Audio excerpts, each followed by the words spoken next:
Well, he potted some fantastic balls, as he does. You know, he potted some in it towards the closing of that match. He potted some great long balls, and got in and just made, you know, some silly errors like this red here. He's come across it. There's no reason for someone like Jack, but maybe, you know, a little bit of the pressure, a little bit of the first round. You know, for him to beat Neil Robertson in the next round, he's got to stay attacking. I think he only has that game. But when he does get in, he's got to finish off the frames. He's getting 30, 40 and letting the other guy in, and you can't do that at this level. And most of it with Jack is lack of concentration, doesn't apply himself right. I don't know, as I kept moaning last night because I'm a fan. It frustrates me, but his long potting today was good.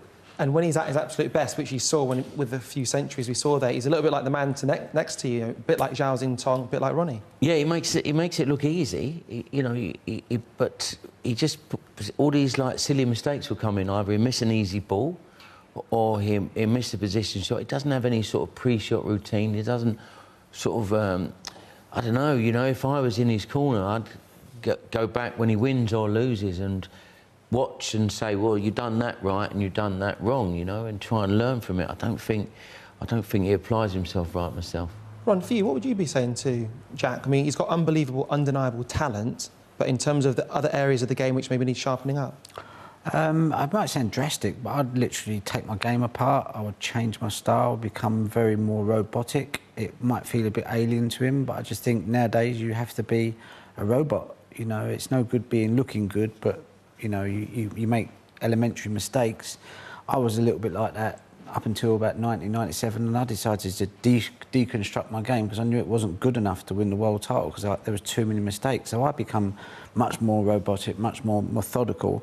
I don't actually play like that, but you feel like you have. You know, I feel like I had to kind of just slow everything down, just to make sure that I cut out the mistakes and you just become much more consistent. So you'll lose the flashy pots, you'll lose the white ball fizzing around the table because you're just keeping everything much more tight, compact, and you know, and that's how. If you want to win the World Championships, you need to be a little bit like that. You look at someone like Luca Brissell, great talent, but he has this huge bridge hand, and the cue's looping around, and when it's going well, it's great. But if it doesn't go well, you know, you just have to have one bad session here, and you're going home. So that's just you know, if you want to model yourself on anyone, you probably go Neil Robertson, Ding Junhui, John Higgins. You know, you look at Williams, even with the sight right that Williams is doing, you see his technique from 15, 20 years ago, they might be able to show you it compared to what it is now. He's so much more compact, so he's got much more tighter cue ball control, and, you know, over the distance, and, you know, it's just hard to, you know, he's going to have, Williams will have a lot less laps because of it, you know, so that's my assessment, really. Hi, I'm Ronnie O'Sullivan and welcome to Eurosport Snooker on YouTube. Click here to subscribe to Eurosport Snooker.